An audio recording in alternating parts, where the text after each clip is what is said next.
Okay, Gary, this is your October 23rd lesson, second lesson. Swing's better. We like that. Before we started recording, we worked on the grip. We want to make sure that the V on your right hand is pointed just off your right ear. Okay. And but the posture is better. And the swing, the balls you hit, most of them were in the center of the club. So there is improvement, which is pretty amazing necessarily. But okay, so good posture. I like that. So here's the takeaway. Okay, so here's the shaft. When the shaft is just about parallel to the ground.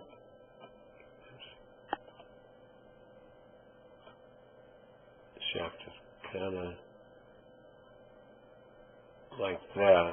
So I think before it was way over here. Right, yeah.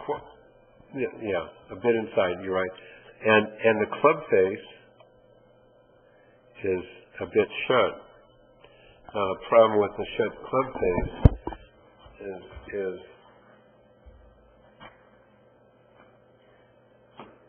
I'll exaggerate. So if it's completely shut, then the tendency of the swing is to be steep like this, which is the kiss of death. So, and when what we want is toe up here. So yours is semi-shut, so you're still fighting the steepness.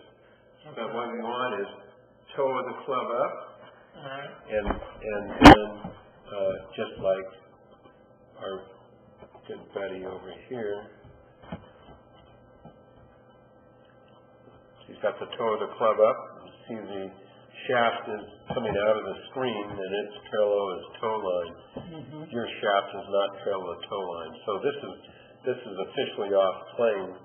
Okay. Unneeded movement, and then you have the compensating movement, puts it back. Those two movements make your swing more complicated than needed, and that's why you're inconsistent.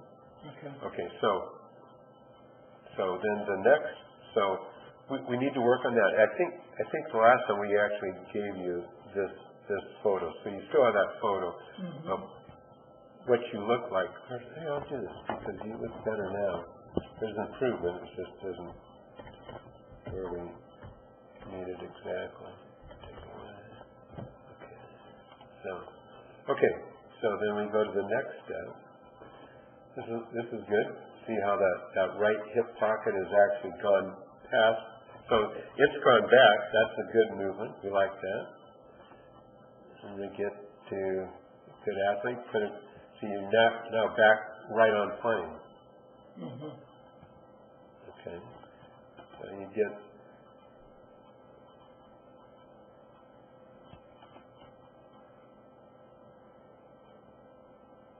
Okay.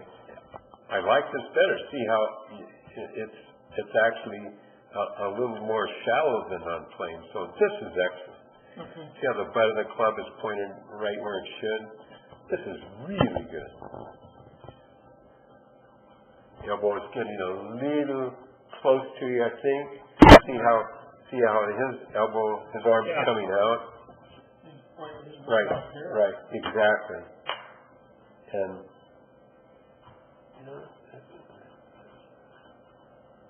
see at this point, what happens is that right arm, as you start bending it, what happens to the shaft? The shaft ends up pointing like that. So when you hit here, you actually want both arms straight.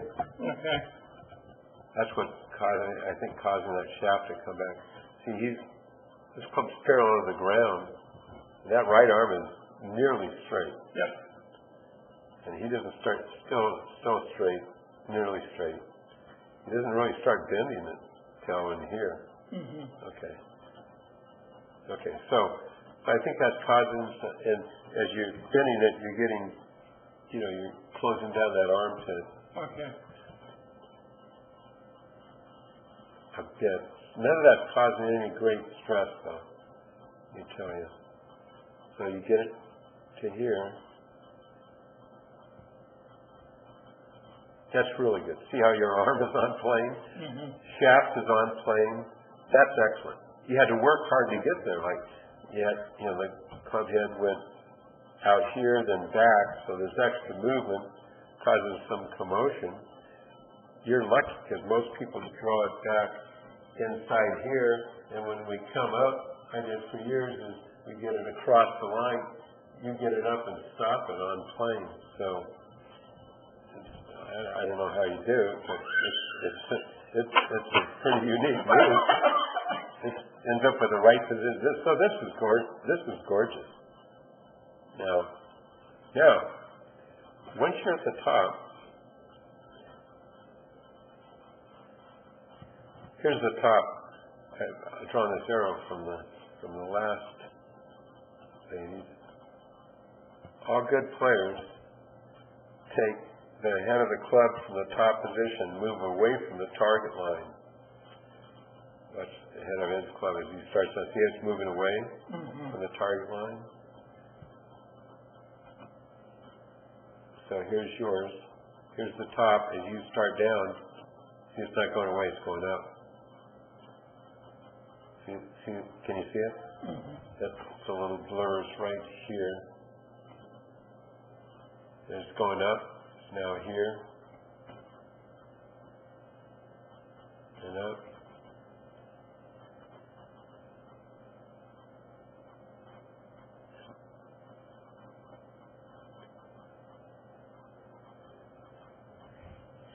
So the shaft is going like, the club head's going like this, so when you come down, that's going to be too steep. Here's your, when your hands are here, the shaft is right here. When his hands get in front of him, see how his shaft goes right here? Look, that's perfectly on plane. You have it on plane here, but then you go kind of release it. Okay. So what's happening is here, and then it's like this, and it should be here. See how it's right on my form. And advance to that is you're in here, you're attacking it from the inside, like this. When you're coming in steep, if you don't jump out of the way, you'll hit it back, which is what you're doing. So that's what's causing that hit. You're in here like this, and if you don't jump out of the way, you stick a fork in the ground and foot behind the ball right where you're doing it. Okay. So the idea is, it's all on plane here, but when you come in to hit, that's not on plane. This is on plane. So when you come in here and it's on plane, it's right on my forearm. See, then I end up like here, and I turn it through. Then I kind of sweep the ball instead of digging in like that. Now, again, if you come in steep, you can't clear your hips, because if you come in steep and clear your hips, where's the ball going to go? It's going to go left and right. Yeah, it's going to go behind it.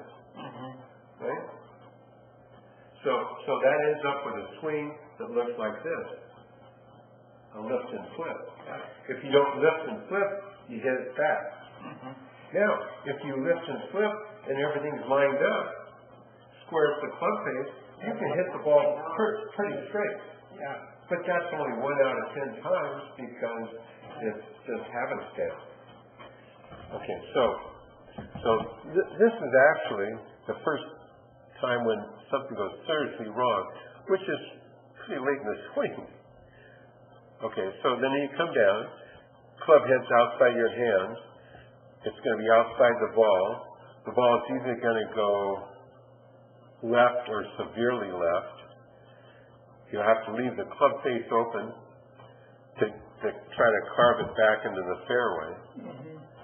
See, when he comes down, it's right on his forearm. Now, his club head ends up where it was, and all he does is turn it through. See how the club head's behind his hands? And now this is turn it through, so that ball is only going to go straight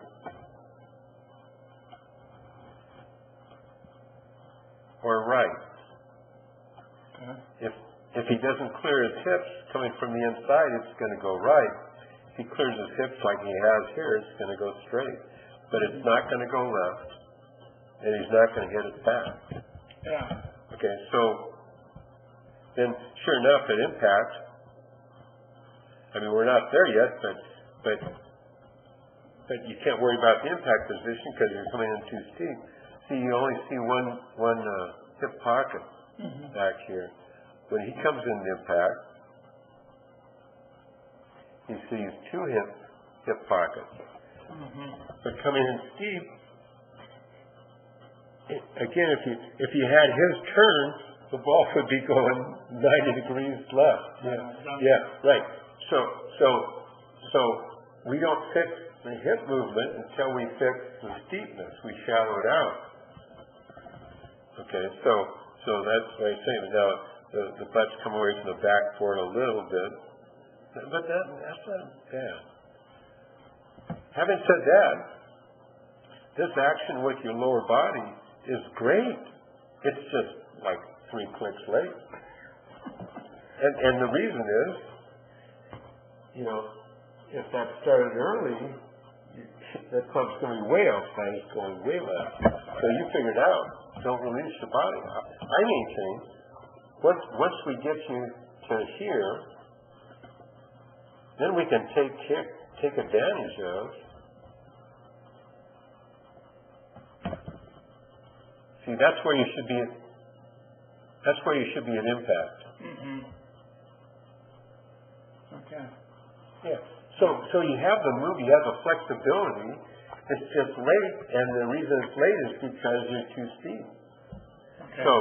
So once we get it to here, then we can take advantage of it. This is a good release through here. Yeah. That's what I like. So let's look from the other angle, and there should be no surprises.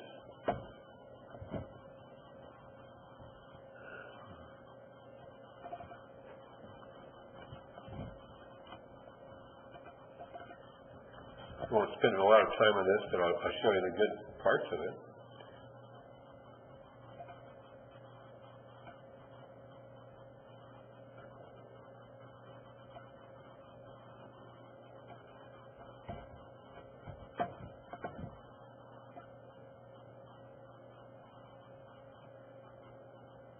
See, the club head's moving, but so is the shoulders, so the shoulder's driving it. There's a bit of a sway though, right? See how you're, this yellow line is where your hip started. Yep. So you're kind of rolling this way. Okay. And sway is another way you can be hitting it. That, because if you exaggerate, if you sway off this much, then you got to sway back the exact amount to hit it. If you don't sway back that same amount, where you're going to hit, you can hit the ground behind the ball. So those are the two ways that you can hit it fast, and you've got the symptoms of both. So there's two reasons why you're hitting it behind the ball. Okay, so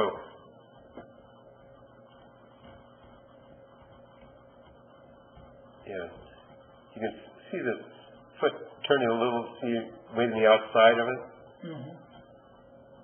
and it's kind of like a fake turn, but good shoulder turns. So you've got good flexibility. It's just, and here, see, old school used to be this. It's kind of strange. He used to drift his head back here and then rotate. But he drifted his head back, but he never swayed. So he always kept the weight on his end. So like this, you got your head and where the modern swing is, but you can kind of just drift here. Okay. And you got drift back. So then when you come through, this is what I like about your swing. You're releasing that right shoulder. Look at this. Look at this. Look at this lower body action. That's really good. See, look at this. no 22 handicap has that action, whether it's late or early. You've got it, it's just late. That's really good. All the weight on the front foot, standing up straight, belt to the target, on the toe. People spend a lifetime getting there. The thing is, we just need to focus on getting you there earlier. Yes, I like it. This dimension looks really good, other than sway.